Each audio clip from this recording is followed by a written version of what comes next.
Eccoci, primo vero giorno a Keyon, come si dice, scritto quello con l'accento sulla O. Ieri siamo arrivati da qua.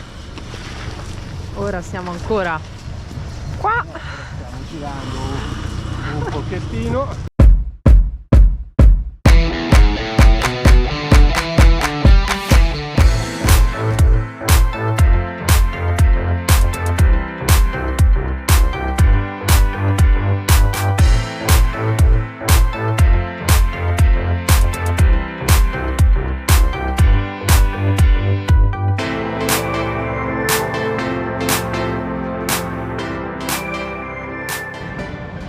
Vedi?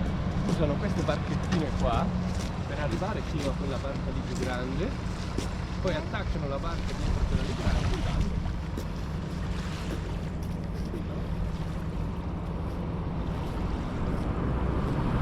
Stavamo passeggiando lungo il lungomare e abbiamo notato là in fondo, dietro alla nave parcheggiata, ormeggiata si dice, dietro alla nave ormeggiata c'è quella specie di monumento dalla forma a piramide. Si tratta del chilometro zero della Panamericana, della ruta Panamericana, ovvero della rotta che taglia da nord a sud o da sud a nord, come si vuole, e l'America, ed è quella che tutti i van lifer o quasi tutti i van lifer compiono, cioè la più comune, che passa attraverso infiniti stati americani, infiniti e bellissimi panorami per arrivare fino a lì. Quella è la Panamericana. La Panamericana, sì, che è diversa dalla ruta Austral. La ruta Australe invece è quella che arriva fino quasi in fondo al Cile, per cui è quella che noi abbiamo percorso risalendo da Caleta Tortel fino ad arrivare adesso. Noi siamo arrivati fino a Puerto Cisnes e da Puerto Cisnes abbiamo preso un traghetto, per cui dopo ci ricongiungeremo ancora a Chaitén, quando ritorneremo a Chaitén sulla ruta Austral. La carretera Austral termina a Villa O'Higgins. Eccoli, abbiamo trovato anche i leoni marini, adesso cerchiamo di... Eccolo! Ciao! Benvenuto, ben svegliato o ben svegliata, eccoti! Che bella sorpresa, non ce l'aspettavamo anche qua. Adesso dov'è? Nascosto. Eccoti! Ciao! Ma ciao! Ma è venuto qui a giocare con noi? Hai visto, amore, come nuovo? Ti piacciono? Un coniglio che saluta un leone marino, sì.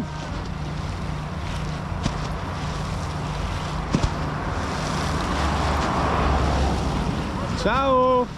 Oggi abbiamo la fortuna di assistere anche all'igiene quotidiano di questi volatili. Sì, con anche gli uccellini qua. Però grattiamo un po' di qua, grattiamo un po' di là. Questa è la canzone della felicità. Via via via, ci. E siamo pronti. Comunque io vorrei sbilanciarmi un attimino e dire che questa isola, da questo fascino un po' malinconico, effettivamente ha una buona vibra, secondo me. È molto molto tranquilla, soprattutto questo paese, che è poco turistico, ha veramente poco, diciamo, da offrire a livello turistico, a parte quell'inizio là della carretera Austral. Noi non ci andremo perché per arrivarci dovremo percorrere tutta quella strada lì. Sarebbero 5 km all'andata e al ritorno, e dato che vogliamo camminare anche per andare a vedere forse un piccolo museo che c'è qua e a vedere un faro, insomma, sarebbe un po' troppo, però affascina. Adesso vi racconteremo anche di tutte le leggende che vengono raccontate su questa isola e sono davvero magiche, ha un fascino particolare. Vediamo uno. Ti saprò dire. Questo è un piccolo assaggio delle chiese che sono famose qui in questa isola di Chiloé e che sono patrimonio dell'UNESCO, ma le vedremo meglio nel prossimo paesino che andremo a vedere.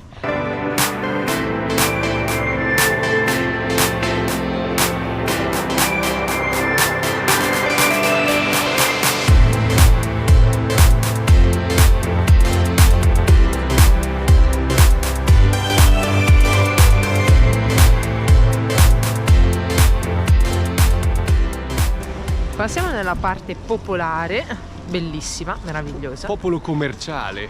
Sì, la parte commerciale popolare. Il cuore pulsante di Keyon. Dove abbiamo visto queste alghe, che vendono queste alghe praticamente a pacchetto, come se fosse un formaggio. E lo usano per le zuppe, per la pasta, per il riso, per qualsiasi cosa. E qua vendono anche qui roba di seconda mano, adesso non abbiamo bisogno di niente. Abbiamo provato di nuovo a vedere le banche e purtroppo confermiamo che su queste tre banche, la BC, la Banco del Cile e il Banco dell'Estado, le commissioni sono alte, quindi per qualsiasi importo si va a ritirare sono 8.500 pesos cileni e invece 5.000 per il Banco dell'Estado.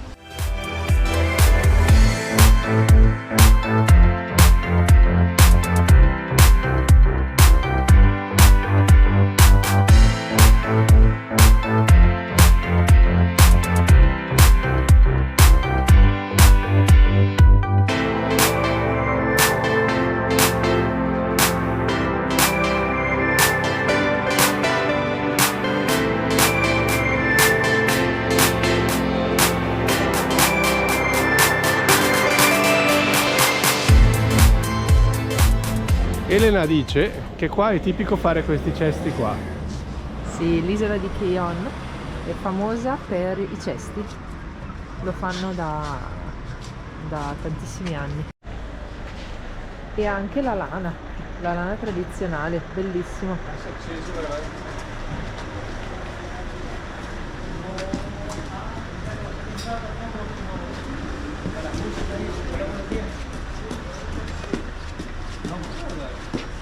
Ah sì, le cozze, guarda che meraviglia, buona. Qui sono pesciolini. Ecco qua, queste sono le alghe, bellissimo.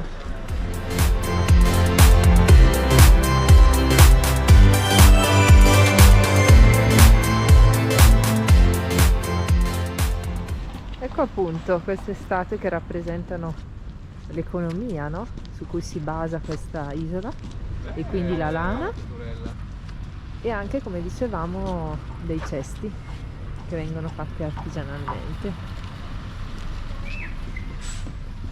Questo è il piccolo faro di Keyon.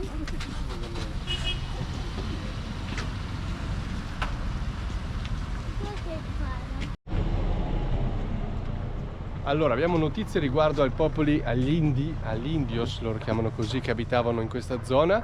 Queste notizie risalgono a metà del 1500, quando sono stati, tra virgolette, scoperti. Si tratta di popolazioni native che vivevano principalmente di pesca e caccia, per cui mangiavano quello che pescavano, e per cui pesci per lo più, elefanti marini, che chiamano lobos de mare, e uccelli quando riuscivano a cacciarli. Non avevano grosse organizzazioni sociali, non avevano grosse abitazioni e si vestivano utilizzando il grasso degli elefanti marini, dei leoni marini e le loro pelli, o se no senza niente, comunque si coprivano con il grasso quando faceva freddo, e basta. Vennero definiti come selvaggi dai primi esploratori che arrivarono qua, perché ovviamente, non avendo nessuna organizzazione sociale, vivendo un po' di quello che la natura dava, erano visti come creature selvagge. Basta. È molto interessante ogni volta che riflettiamo su questo, capire come tutt'oggi probabilmente molte popolazioni sono considerate selvagge perché semplicemente non hanno adottato uno stile di vita più moderno, più occidentale e è davvero, secondo noi è un po' particolare e curiosa questa cosa, no? In realtà l'uomo è un animale, così come sono animali altri, poi sicuramente si è sviluppato in città eccetera, però tutti coloro che invece tutt'oggi vivono non nelle grandi città, ma per esempio nelle foreste o ancora in luoghi inesplorati, secondo noi non sono affatto selvaggi, sono popolazioni che hanno deciso di vivere in un modo diverso. E quindi secondo noi la libertà di ognuno viene sempre prima di qualsiasi cosa. E quindi se loro hanno deciso di vivere in questo modo, insomma, dare degli epiteti o delle etichette è un po' triste.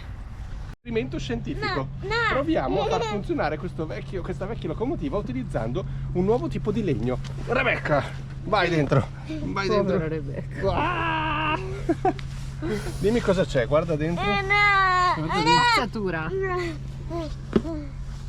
C'è spazzatura. Vabbè, questa era una linea molto breve perché era solo una quindicina di chilometri e veniva utilizzata per lo più per portare la legna alle fabbriche che c'erano qua vicino, per cui funzionavano più che altro come un vecchio trattore, ecco, non tanto come una vera e propria ferrovia. Qui c'è una delle cose che amiamo di più dei posti, in realtà non ci piace per niente, ed è la classica foto davanti alla scritta. Cerchiamo sempre di evitare tutta questa cosa. Eccole qua, le prime chiese particolari che esistono su questa isola, quindi chiese tutte in legno. Ricopiano quella che è la struttura delle case sostanzialmente. Sì, bella, molto molto carina. Sarebbe stato meglio poterla visitare, però. Sì, è chiusa. Qui è famoso un piatto tipico che è il curanto, che in tutta l'isola di Chiloé, che è praticamente frutti di mare, carne e patate che vengono cotte a 1 metro sottoterra, e noi sicuramente lo proveremo. E in questa isola vengono appunto pescati tutti i mariscos, cosa sono? Frutti di mare, giusto? Tutti i frutti di mare che vengono appunto poi consumati in tutto il paese. Dicono anche che esistano più di 250 varietà differenti di patate. Sembra un po' esagerato, però. Qua in Cile? Oh, qua su quest'isola. Ah, su quest'isola. A me sembra un po' esagerato, però. Vabbè, può essere. L'importante è che ci facciano assaggiare almeno una. Basta. Ah, una cosa che abbiamo notato: i cileni si fermano per far passare i pedoni, che è una cosa che non è scontata in tutti i paesi, quindi molto bene. Adesso entreremo al museo Amador Cárdenas. Bienvenidos. Gracias.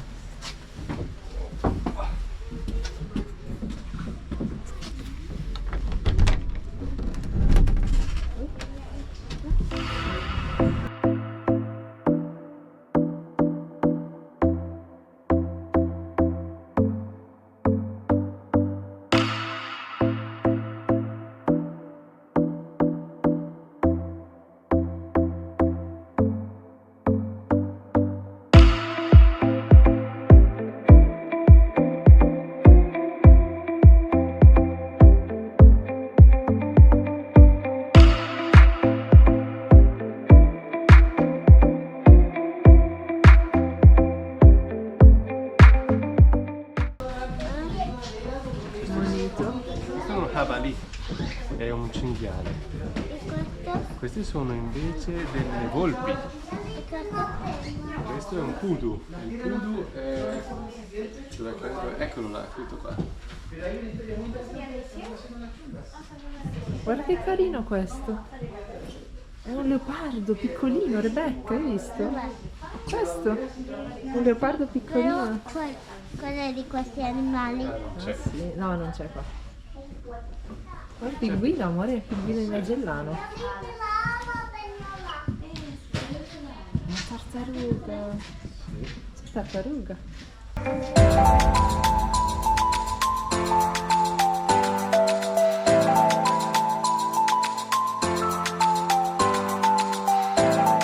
Questa è una presa.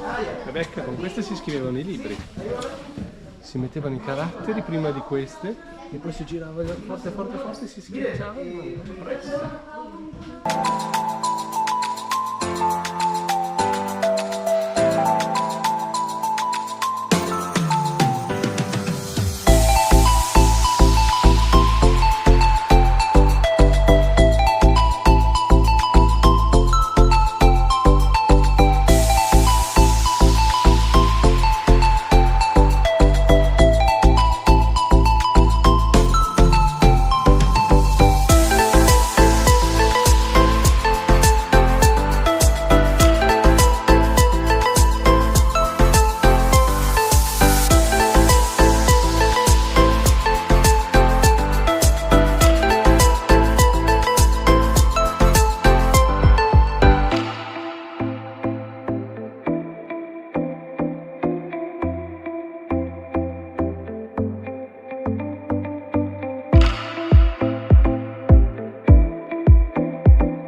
Là sull'albero c'è un ibis, bellissimo.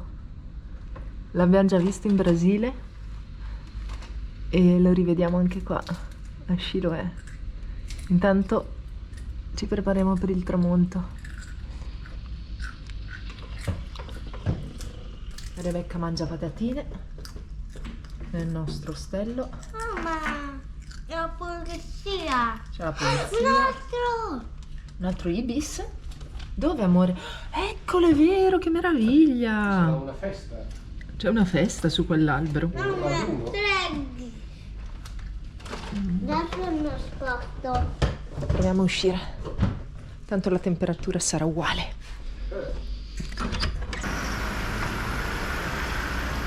Là c'è il faro che abbiamo visto questa mattina e appunto si sta preparando il tramonto. Quando siamo entrati in Cile la prima volta abbiamo sentito come malinconia, no? Cioè siamo molto quando entriamo in un posto sentiamo un po' quello che ci dà quel posto anche a livello di sensazioni e abbiamo provato malinconia. Sarà il clima, sarà che i cileni sono soprattutto qua al sud, perché ovviamente non conosciamo l'altra parte del Cile, ma sono un po' chiusi, sono proprio gente del sud, gente della Patagonia, e noi arrivavamo dall'Argentina dove il popolo argentino è estremamente aperto, estremamente ospitale, quindi è un po' stato difficile per noi abituarci. Chiaramente i paesaggi che stiamo vedendo qui in questa parte di mondo, nella Patagonia, sia cilena che argentina, sono davvero impressionanti, bellissimi. Però è un po' difficile all'inizio proprio abituarsi a questo. E parlando con un nostro amico cileno, un nostro caro amico cileno, Alexis, se stai guardando questo video, ciao, ci diceva che è proprio così, all'inizio i cileni sono molto chiusi. Poi invece in realtà quando si aprono, insomma, ci vuole del tempo per aprirsi, ecco. Noi lo stiamo sperimentando sulla nostra pelle. Ripeto, poi non è sempre così. Per esempio ieri siamo sulla barca, abbiamo conosciuto un signore, il signor Braulio, che per esempio avevamo incontrato anche sulla prima barca. E ci ha rivisto, si è seduto con noi, ha parlato e ha detto che insomma quando arriveremo nella zona vicino a Santiago, questi sono i rumori degli ibis, nella zona vicino a Santiago ci ospiterà volentieri nella sua casa e ci ha dato il suo numero, così ci contattiamo con lui, ecco. Quindi abbiamo già avuto comunque un piccolo assaggio dell'ospitalità cilena.